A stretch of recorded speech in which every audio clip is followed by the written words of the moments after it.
जय जय राम। सादा नमन परम प्यारे राम, परम पूज्य गुरुजन, परम दिव्य आत्माएं और आप सबके मंगल आशीष लिए परमेश्वर कारण कृपा करके अपने श्री चरणों में लेकर आए हैं। उनका बारंबार धन्यवाद, अनंत बार धन्यवाद। गुरुजनों की अकारण कृपा से हमें इस समय मन के रूपांतरण में लेकर आ रहे हैं। उनका अनंत बार धन्यवाद, बारंबार धन्यवाद।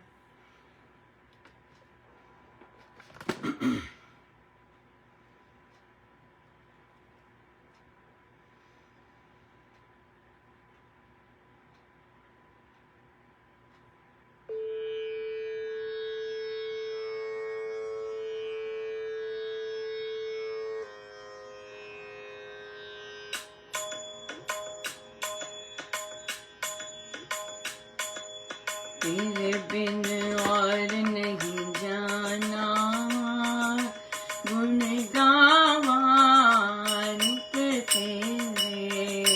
तेरे बिन और नहीं जाना, गुण गावा नित तेरे।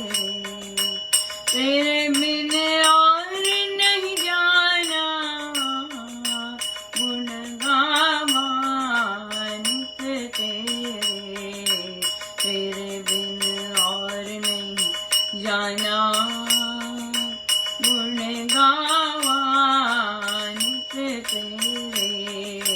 तेरे बिन और नहीं जाना, गुण गावा नित तेरे।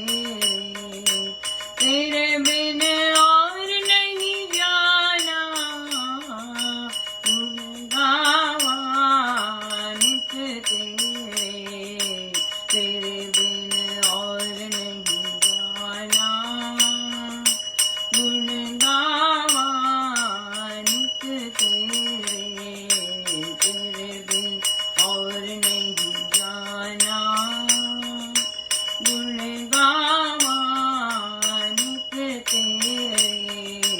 तेरे बिन और नहीं जाना, गुण गावा नित तेरे।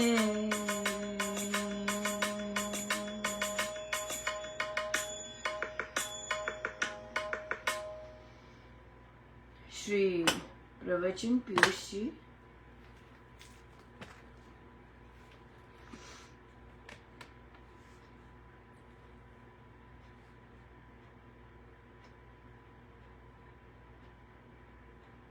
पेज 275।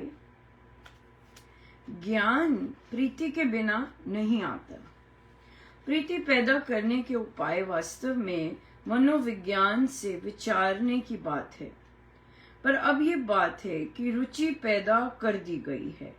एक सज्जन अपने लड़के को अमृतसर बोर्डिंग में लेकर गया। उसने कहा कि यहाँ खाने पर आग्रह करवाता है। बोर्डिंग वालों ने कहा 2-4 महीने में सब आदत सीख जाते हैं।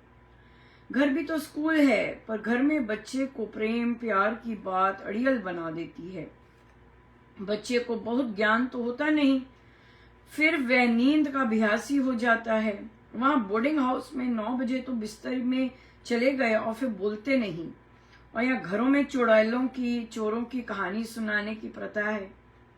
कर्म और ज्ञान में रुचि होनी चाहिए, भावना होनी चाहिए। माता पिता की बच्चों को पढ़ाने की परिस्थिति ना होने पर रुचिवान बच्चे रोने लग जाते हैं।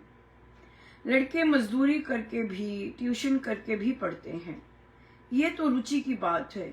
वह तो जो प्रीति है और रुचि है, वे ज्ञान कर्म में भक्ति है। या बिल्कुल, अगर प्रेम नहीं है तो ज्ञान नहीं आता। तो जैसे कि एक साधक जी ने कहा कि मैंने अभी ग्रंथ पाठ करना शुरू किया है, मुझे ये वाली बात तो समझ आ गई है, पर ये वाली बात कह रहे थे, ये क्या मतलब है? तो देखिए महाराज कितना सुंदर कह रहे हैं कि आपको जो समझ आया है, इसका मतलब वहां कहीं ना कहीं प्रीति है। तो बेस्ट चीज ये रहेगी कि जो चीज समझ आई है उसे बार बार वही चीज को पढ़िए, राइट। अगर आपने 60-70 पेजेस पढ़े हैं प्रवचन पीयूष जी के, जो समझ आया है अभी तक वही पढ़िए, क्योंकि आपने ज्ञान इतना पाकर आपको ज्ञानी नहीं बनना है। हमारा उद्देश्य है अच्छे शिष्य बनना और अभ्यासी बनना है।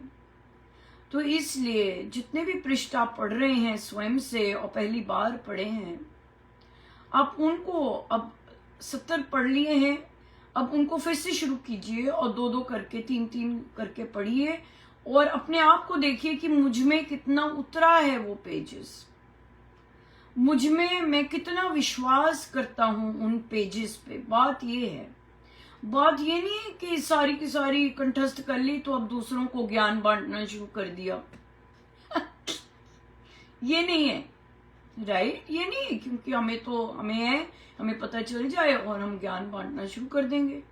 नहीं, हमें है कि हमने अगर 2 पेजेस पढ़े हैं, अब मैं उस पर कितना यकीन करता हूं और मैं उसे कितना जीवन में उतारती हूँ। क्या ये मेरे खून में आ गई है बात? क्या मैं इसे प्रैक्टिस करता हूँ या प्रैक्टिस करती हूँ कि नहीं करती, राइट। इस बात पे फोकस करेंगे तो बहुत ही सुंदर रहेगा। तो जितना समझ आया है, इसका मतलब महाराज ने कृपा की है आप पर कि आपको इतने पेज समझ आ जाएं। That's it. अब इतने पेज समझ आ गए हैं तो अब समझ आ गए हैं, पल्ले पड़ गए हैं, लेकिन जीवन में उतरे हैं कि नहीं ये हमें नहीं पता। उसे जीवन में उतारिएगा, ये है असली बात। और इससे जो महाराज प्रसन्न होंगे, फिर आपको अपने आप चीजें समझ आती जाएंगी जैसे महाराज ने लिखा है। लेकिन अभी जो पढ़ा है, जो समझ आया है, आगे भागने की जरूरत नहीं है। जो समझ आया है उसे बार बार पढ़िए, उसे प्रैक्टिस में लेके आइए। हमने श्री भक्ति प्रकाश जी जब चल रहे थे तो हमने बात की थी कि कैसे घर का जो माहौल होता है वे हम आइडेंटिफाई कर लेते हैं कि अगर हमारा पार्टनर या घर में कोई और ऐसा माहौल रखता है, ऐसा व्यवहार करता है कि दुनिया के सामने, अपने परिवार के सामने तो बहुत अच्छे होते हैं, लेकिन अपनी पत्नी के साथ जो होते हैं उनका व्यवहार बहुत ही अलग हो जाता है। वो अपने भाइयों के साथ, अपनी बहनों के साथ, अपने माता पिता के साथ, अपने ससुराल के साथ ऐसा बिहेव नहीं करेंगे जैसा वो अपनी पत्नी के साथ करते हैं। तो हमें पता चल गया साइकोलॉजी से कि भाई क्या चीज है, ये आइडेंटिफाई कर लिया, राइट। लेकिन हम अब क्योंकि भक्ति में हैं और हम अध्यात्म के रास्ते पे हैं, तो अब हमें समझ आ जाता है ये मेरा सिलेबस है। मैंने इस तरह के व्यवहार को, क्योंकि वो इमोशंस से डील करता है, राइट, इमोशंस से डील करता है। मेरी इमोशंस यहाँ पे हर्ट होती हैं, मेरी जो कामनाएं हैं, राइट, एक पत्नी के नाते या जैसे भी पार्टनर के नाते जो भी हैं, वो पूरी नहीं हो रही हैं। तो अब मुझे साधना से, मुझे राम नाम से जो अगला इस तरह का बिहेवियर करता है उसे कैसे मैंने पार पाना है। हमेशा याद रखना है, हमें कोई उकसा नहीं सकता, हमें कोई प्रोवोक नहीं कर सकता। हमारे अंदर की वीकनेस है जो हमें प्रोवोक करेगी। अगर हम कहते हैं कि वो जानबूझ के मुझे उकसाते हैं ताकि, और जब मुझे क्रोध आता है तो वो बहुत आनंदित होते हैं कि इसको क्रोध आ गया, ये चिढ़ गई या ये रो रही है, बहुत आनंद आता है। तो यहाँ पर हम अपने आप का रिमोट कंट्रोल दूसरों के हाथ में ना दें। दूसरा जो करना चाहते हैं ये उसका चयन है, और जब वे ऐसे चयन करते हैं, हमारे पास राम नाम है, राइट, तो हम किसी को रिमोट कंट्रोल नहीं दे सकते कि कोई हमें प्रोवोक करे, कोई हमें लीड करे कि हम जैसे बनना चाहते हैं उससे हटकर डेमोन्स्ट्रेट करें। सो ये राम नाम से आता है। राम नाम से मुझ में अनंत बल आता जा रहा है। राम नाम से मेरी आत्मा बलवान है, मुझे एहसास होता जा रहा है। राम नाम के जाप से मेरी आत्मा निर्लेप है, मुझे इसका एहसास होता जा रहा है।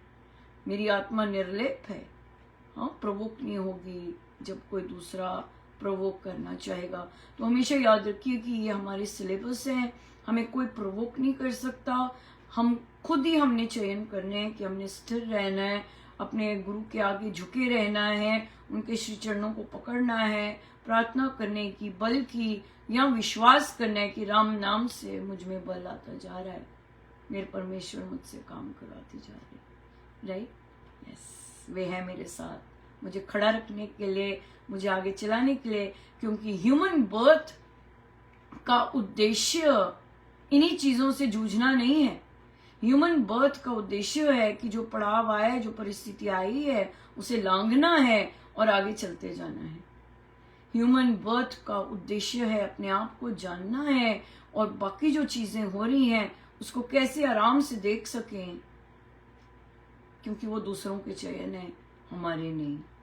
या बहुत सुंदर सिलेबस दिए हुए हैं गुरुजनों ने अपने आप पर काम करने के, हम अपने आप पर काम करें। बहुत बहुत धन्यवाद। जय जय राम, जय जय।